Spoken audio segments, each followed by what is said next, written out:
પાલનપુર તાલુકાના જગાણા ખાતે 11મો ખેલ મહાકુંભ અંતર્ગત મધ્ય ઝોન કક્ષાની રસ્સાખેંચ સ્પર્ધા યોજાઈ।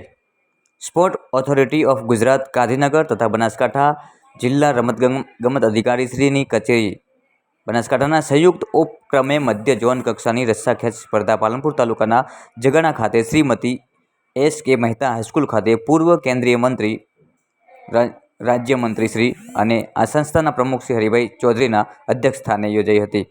આ પ્રસંગે હરિભાઈ ચૌધરીએ જણાવ્યું હતું કે હાર જીતનો ડર રાખ્યા સિવાય રમતમાં ભાગ લેવો એ ખૂબ જ મહત્ત્વની બાબત છે। એમણે કહ્યું હતું કે તત્કાલીન મુખ્યમંત્રી અને હાલના આપણા વડાપ્રધાન નરેન્દ્ર મોદીએ શરૂ કરાવેલ ખેલ મહાકુંભને આજે ખૂબ સારી સફળતા મળી રહી છે। તેમણે કહ્યું કે ભૂતકાળના સમયમાં છોકરાઓ જ ઓલિમ્પિકમાં ભાગ લેતા હતા। આજે ખેલ મહાકુંભના કારણે દીકરીઓ અને દીકરાઓ અલગ અલગ સ્પર્ધાઓમાં ભાગ લઈને પોતાનું કૌશલ્ય દેખાડી રહ્યા છે। તેમણે કહ્યું કે છેલ્લા 1.5-2 દાયકામાં બનાસકાંઠા જિલ્લાએ શિક્ષણ અને રમતગમત ક્ષેત્ર અને પશુપાલન સહિત અનેક ક્ષેત્રોમાં વિકાસની હરણફાળ ભરી છે, જે સરકારની આભારી છે।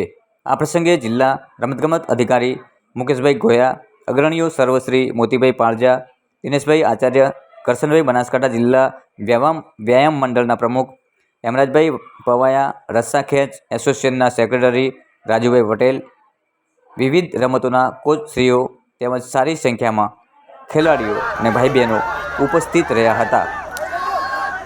ખાસ કરીને રમતગમતની દુનિયામાં બનાસકાંઠા એક અલગ ઉભરી આવી રહ્યું છે।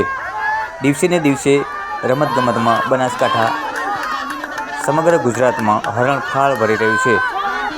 ત્યારે sport authority of Gujarat Gandhinagar તથા બનાસકાંઠા જિલ્લા રમતગમત અધિકારીની સંયુક્ત ઉપક્રમે મધ્ય ઝોન કક્ષાની રસ્સાખેંચ સ્પર્ધા પાલનપુરના જગાણા ખાતે યોજવામાં આવી હતી।